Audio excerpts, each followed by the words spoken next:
নমস্কার বন্ধুরা, রিঙ্কু কিচেনে আপনাদেরকে স্বাগত জানাই। চলে এসেছি আজ আমি নতুন একটা রেসিপি নিয়ে।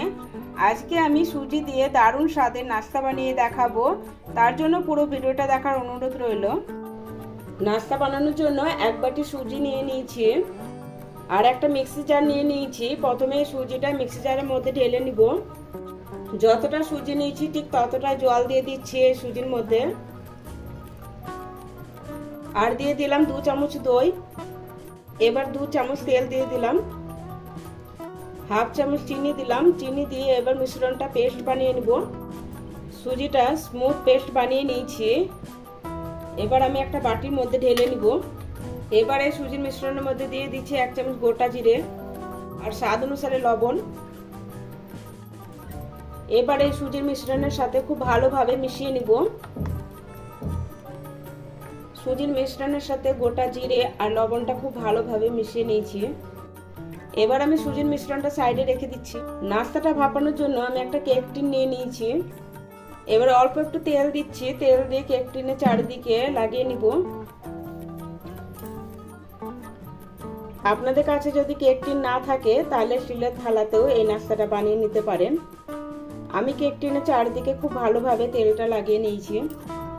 তেলটা লাগিয়ে নেওয়ার কারণে নাস্তাটা খুব সহজে কেক টিন থেকে উঠে আসবে।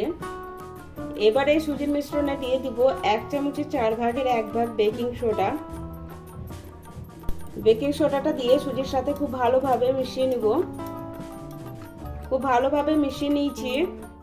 এবার আমি তেল লাগিয়ে রেখেছিলাম ওই কেক টিনটা নিয়ে নিলাম। ওর মধ্যে সুজির মিশ্রণটা ঢেলে দিব। সুজির মিশ্রণটা কেক টিনের মধ্যে ঢেলে নিয়েছি। এবার এভাবে 2-3 বার ট্যাপ করে নিব। এবার আমি উপর দিয়ে দিচ্ছি লঙ্কা গুঁড়ো আর দিয়ে দিব অল্প একটু চাট মশলা। আপনারা চাইলে গোলমরিচের গুঁড়ো ব্যবহার করতে পারেন। সুজির নাস্তাটা ভাপানোর জন্য গ্যাসের উপর একটা কড়াইয়ে অল্প পরিমাণে জল গরম করতে রেখেছিলাম। জলটা গরম হয়ে গেছে। এবার আমি খাবার রাখার স্ট্যান্ড বসিয়ে দিলাম। এর মধ্যে কেক টিনটা বসিয়ে দিচ্ছি। এবার আমি ঢাকনা দিয়ে দিব। গ্যাসের ফ্লেমটা মিডিয়ামে রেখে 10 মিনিট এভাবে ভাপ দিয়ে নিব। 10 মিনিট পর ঢাকনাটা তুলে নিলাম। এবার একটা টুথপিনের সাহায্যে নাস্তাটা চেক করে নিব ঠিকমতো ভাপ দেওয়া হয়েছে নাকি। দেখুন টুথপিনে লেগে নাই, তার মানে নাস্তাটা ঠিকমতো ভাপ দেওয়া হয়েছে। এবার আমি গ্যাসটা বন্ধ করে দিলাম। কেক টিনটা নামিয়ে ঠান্ডা হওয়ার জন্য কিছু সময় রেখে দিব। নাস্তাটা দেখুন খুব সুন্দর ফুলেছে। এবার নাস্তাটা একটু হাত দিয়ে এভাবে ছাড়িয়ে দিব যাতে খুব সহজেই উঠে আসে।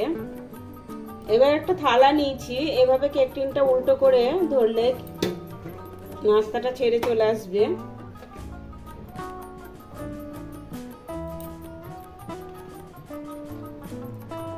দেখুন নাস্তাটা দেখতে খুব সুন্দর লাগছে, খেতে খুবই ভালো হয়।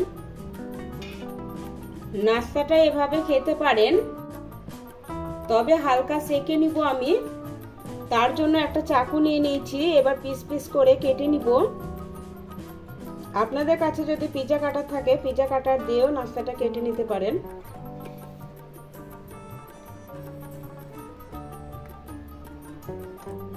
আমি পিজা কাটার মতো নাস্তাটা কেটে নিয়েছি। দেখুন খুব সুন্দর হয়েছে।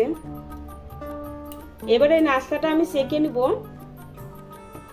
তার জন্য গ্যাসের উপর একটা তাওয়া বসে দিয়েছি। তাওয়াটা গরম হয়ে গেছে। এবার আমি তেল দিয়ে দিব। 2 চামচ মতো তেল দিয়ে দিলাম। তেলটা তাওয়ার চারদিকে এভাবে একটু ছড়িয়ে দিব। তেলটা তাওয়ার মধ্যে খুব ভালোভাবে ছড়িয়ে দিয়েছি। এবার আমি নাস্তাগুলো দিয়ে দিব একে একে। নাস্তাগুলো 1-1.5 মিনিট পর পাল্টে দিব। এই নাস্তাগুলো ভাজতে খুব একটা বেশি সময় লাগে না, 2-3 মিনিট সময়েই ভাজা হয়ে যায়। নাস্তাগুলো সবগুলো পাল্টে দিয়েছি। এবার একটু খুন্তি দিয়ে এভাবে চেপে চেপে দিব।